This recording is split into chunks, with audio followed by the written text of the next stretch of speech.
Hey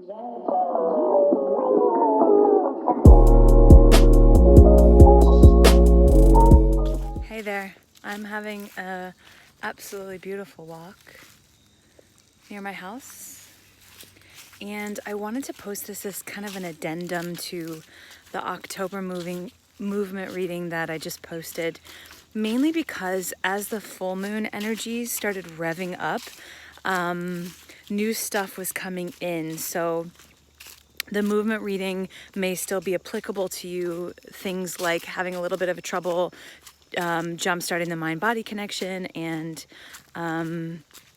having fatigue be a part of your daily life in a little bit more of an intense way. But because of the full moon that's come out, and the abundant energies that at least I've been feeling, and then those I've been speaking to have been feeling, there's definitely a surge going on of creative access through the realm of feeling and emotion. So sometimes, the creative power within you comes from a very cerebral place or a very imaginative place.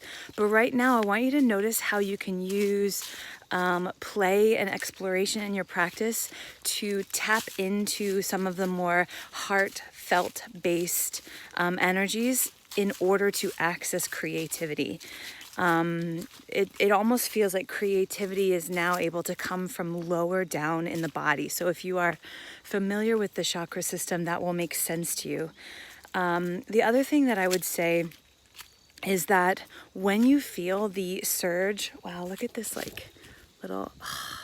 when you feel the surge of energy or compulsion to move, I would ride that like a wave that you want to catch, because the October months leading into November may still dip you back down into those random days where you're just like, oh, everything is so hard and everything is so arduous because I don't have the energy. But you will get, for example, like today, you may notice you might get a surge of energy that will compel you to take action, that will compel you to kind of push the boundaries a little bit, because you'll have more resources within you.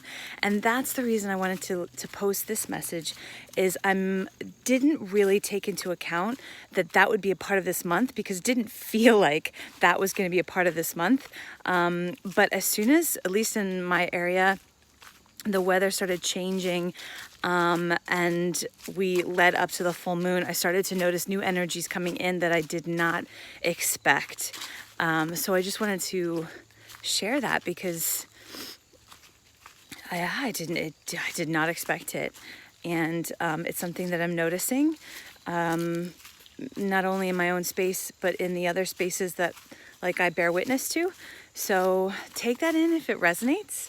And please make sure you are moving your body, because what I've found through the sludginess of getting into my body, which has taken a lot of work this month, that once I started disciplined practice, again, honoring the things going on where it's really hard to set intentions, you have to get into the body first.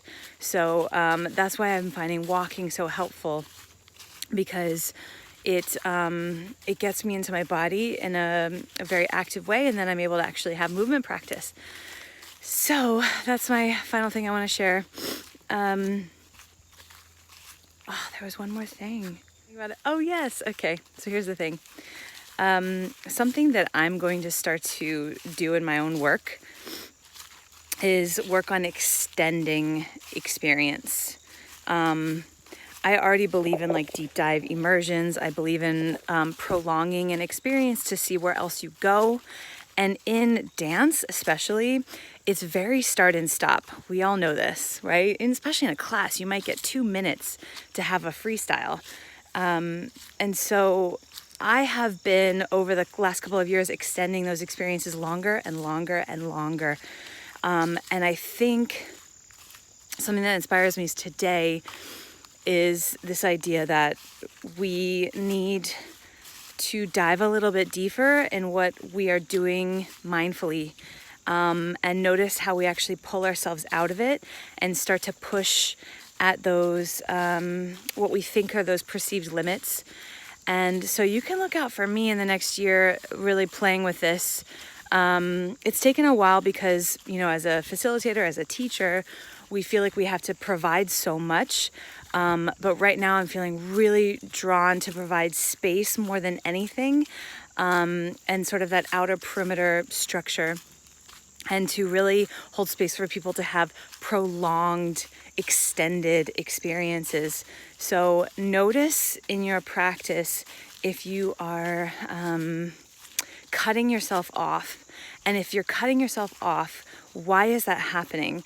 There might just be time constraints, but I'm actually thinking about the other things that are like self-generated, the other reasons that we like eject from an experience. See if you can push your own boundaries a little bit as far as extending practice, or at least extending different experiences within the practice. Notice how you stop yourself. All right, the walk has changed yet again. So I'm gonna go. Sending you all love. Bye.